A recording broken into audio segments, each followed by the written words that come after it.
இன்றே டவுன்லோட் செய்து உங்கள் ஃபேவரட் ஷோக்களை என்ஜாய் பண்ணுங்க. ஜானகிக்கு ஃபோன் பண்ணி உனக்கு இன்னைக்கு ஒரு லெட்டர் வரும், அதுல நீ நகையை அடகு வச்சது, அதுல பணம் திருட்டு போனது, அத பத்திலாம் இருக்கும். அத படிச்சுட்டு அதுல இருக்கிற மாதிரி செய்யன்னு சொல்லு. சரிங்கம்மா. இதான் அந்த வீட்டு நம்பர், நோட் பண்ணி.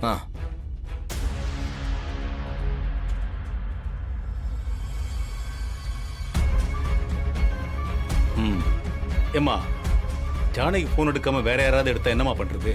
மத்த யார் எடுத்தாலும் பேச வேண்டாம், ஜானகி எடுத்தா மட்டும் பேச. போன ஸ்பீக்கர்ல போடு. சரிங்கம்மா.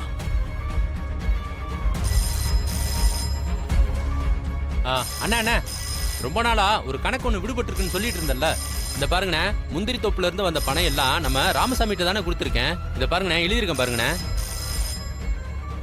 அந்த கணக்குல. அண்ணா ஒரு வாட்டி நல்லா பாத்துருங்கண்ணே. இந்த பக்கம் ஆட்களுக்கு கொடுத்த சம்பளம்லாம் எழுதியிருக்கேன், இந்த பக்கம் வரவுலாம் எழுதியிருக்கேன்.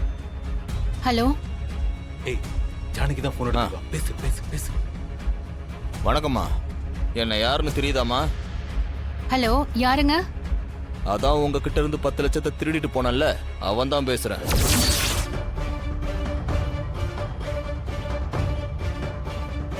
டேய், என்னம்மா எதுவும் பேசாம இருக்கீங்க? பக்கத்துல ஆள் இருக்காங்களோ? முன்னாடியே சொல்லணும்னு நினைச்சேன், மறந்துட்டேன். என்ன விஷயம்? நேரா பாயிண்ட்டுக்கே வந்துட்டீங்களே.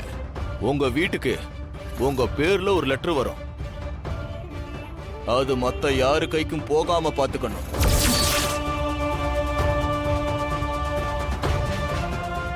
அதுல நீங்க நகையை அடகு வச்சது, பணம் திருட்டு போனது எல்லாமே எழுதியிருக்க.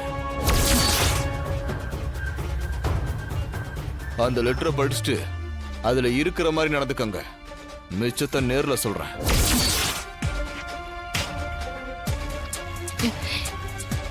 பரவாயில்லையே, சொன்னதை விட நல்லாவே மிரட்டிட்டு.